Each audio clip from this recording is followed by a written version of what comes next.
Hey everyone, this is my 2022 Road Glide special. I just wanted to make a quick video and discuss this header.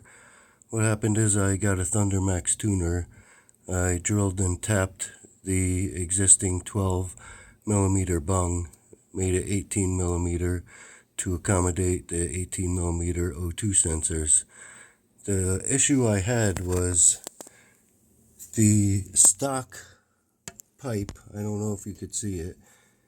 The O2 sensor is right here. So when you put it in the 18mm, it's much larger than the 12, and it pushes up the wire right against the trans cover case there, which I really wasn't crazy about. So what I did was go ahead and got a Chromeworks hideaway header, which uses your stock heat shield, and it worked out pretty good. It puts the O2 sensor way up here, away from everything.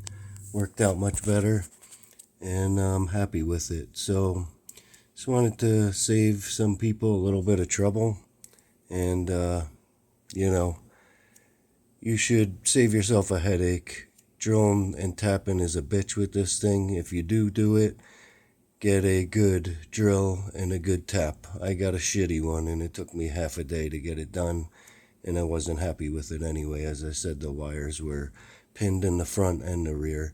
So if you do plan to utilize the stock header, cap off the 12mm bung, drill and weld a 18mm bung higher up, closer to the engine.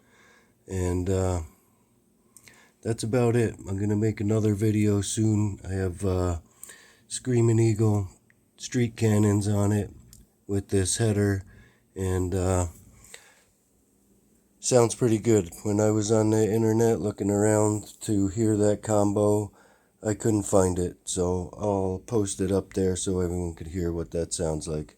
I like, personally, the Screaming Eagle slip-ons. They're pretty mellow at idle. When you get on it, you can hear it, so I'm pretty happy with it.